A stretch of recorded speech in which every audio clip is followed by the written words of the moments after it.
Good evening. The word economists were using to describe today's jobs numbers is disappointing.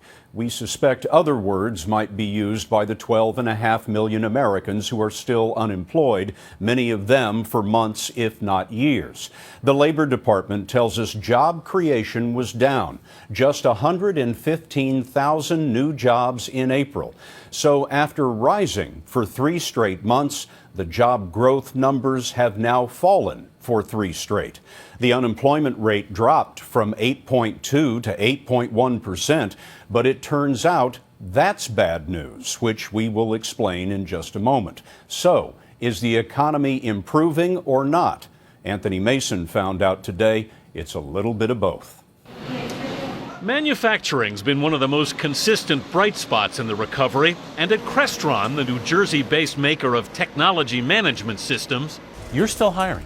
Absolutely. George Feldstein's company will add 350 jobs this year, increasing his workforce by more than 10%. Everyone seems to want to jump on the fear wagon, and the Chicken Little wagon, the sky's falling. You don't think the sky's falling? The sky is not falling.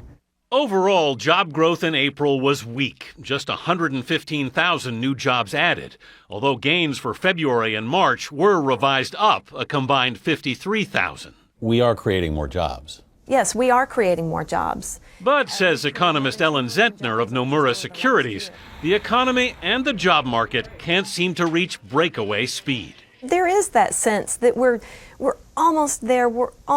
It's like the I think I can, and then it doesn't quite happen.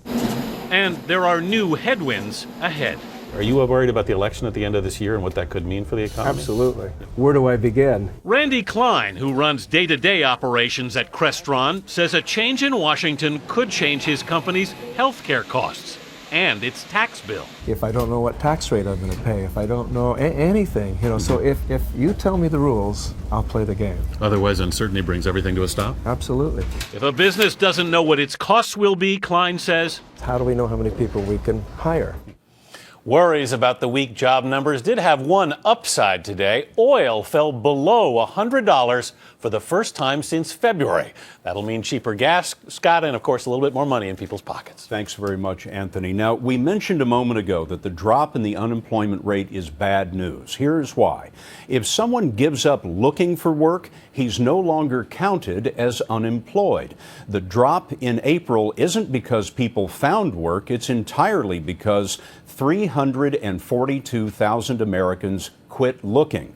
Our research department came up with this. Starting in 1981, this shows the percentage of Americans in the workforce, meaning they have a job or they're looking for one. The number grows steadily until 9/11, and then it starts to drop and really picks up steam in the Great Recession.